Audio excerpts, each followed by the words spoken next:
लोकसभा निवडणुकीत वंचित बहुजन आघाडीला मोठा दणका बसलाय। म्हणजे 2019ला जशी हवा वंचितने तयार केली होती त्याच्या तुलनेत 2024 ची निवडणूक अतिशय उलट ठरली। त्यानंतर विधानसभा निवडणुकीत वंचितची हवा पुन्हा निर्माण करण्यासाठी प्रकाश आंबेडकर प्रयत्नशील आहेत। पण राज्यातलं मराठा ओबीसी संघर्ष पाहता त्यांनी आपले नवे डाव टाकले असल्याचं बोलल्या जाते। त्याच अनुषंगाने प्रकाश आंबेडकर यांनी 25 जुलैपासून आरक्षण बचाव यात्रा काढणार असल्याचं जाहीर केलंय। या यात्रेची सुरुवात मुंबईच्या दादरमधील चैत्यभूमीपासून होणार आहे। यामध्ये कोल्हापूर, सांगली, धाराशिव, बीड, लातूर, नांदेड, यवतमाळ, अमरावती, अकोला, बुलढाणा, वाशिम, जालना असा या यात्रेचा प्रवास असेल। तसेच 7 किंवा 8 ऑगस्ट रोजी छत्रपती संभाजीनगरमध्ये या यात्रेचा समारोप होणार असल्याचं दिसतंय। पण मुळात प्रश्न हा पडतो की यामध्ये प्रकाश आंबेडकर यांनी नेमकी कोणती भूमिका घेतलीये, त्याचा काय प्रभाव होणार आहे आणि कसं असणारे एकूण समीकरण जाणून घेऊया या व्हिडिओमधून। नमस्कार, मी सर्वेश, तुम्ही पाहताय सत्य पे सत्ता, थोडक्यात पण महत्वाचं। आता प्रकाश आंबेडकर यांनी महाविकास आघाडीला टार्गेट केल्याचं दिसतंय। आता साहजिकच वंचितचं मत आघाडीनेच आपल्याकडे वळवल्यामुळे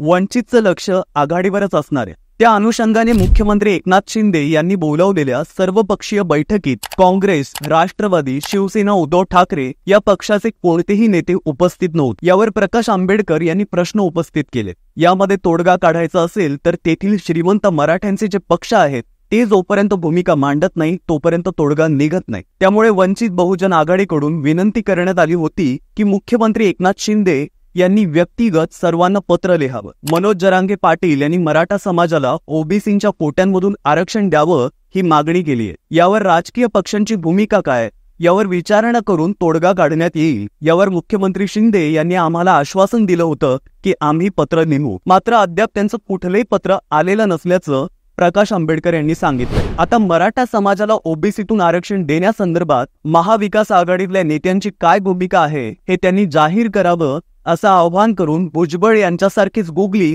आंबेडकरांनी देखील टाकली आहे। त्यानंतर दुसरी गोष्ट म्हणजे हा लढा आपण आपल्या हातात घ्यावा अशी विनंती ओबीसीच्या अनेक संघटनांनी केली आहे असं सांगून ओबीसीच्या मतांचा बेरजेचा राजकीय डाव प्रकाश आंबेडकरांनी टाकलाय असं बोलल्या जाते। त्याच्यानंतर त्यांनी केलेलं वक्तव्य अभ्यासनासारखं आहे। ते म्हणतात की सध्याची परिस्थिती अत्यंत भयानक आहे।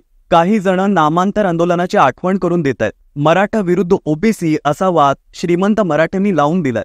हा वाद काय वळण घेईल याची ओबीसी संघटनांना भीती आहे। आता असं बोलून त्यांनी दलित, मराठा, ओबीसी या तिन्ही समाजाला अपील होईल असा डाव टाकल्याचं बोलल्या जातंय। अर्थात विधानसभा निवडणुकीत केवळ दलित मतांवर वंचित येऊ शकत नाही, त्यासाठी त्यांना इतर समाजाची आणि इतर मतांची देखील गरज लागणार आहे। सोबतच काही मागण्या देखील या अनुषंगाने प्रकाश आंबेडकर यांनी राज्य सरकारकडे केल्या आहेत।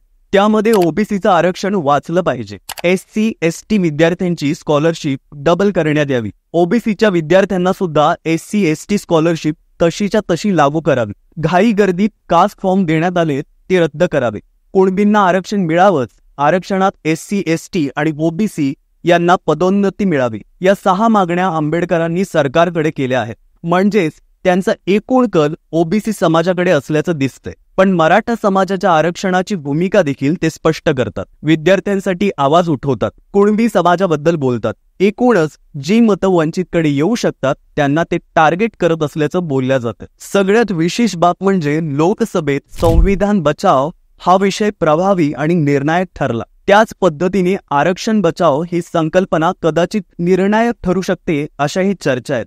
आता खरोखरच प्रकाश आंबेडकर यांनी टाकलेले डाव किती यशस्वी होऊ शकतात याबद्दल तुम्हाला काय वाटतंय आम्हाला कमेंट करून नक्की कळवा।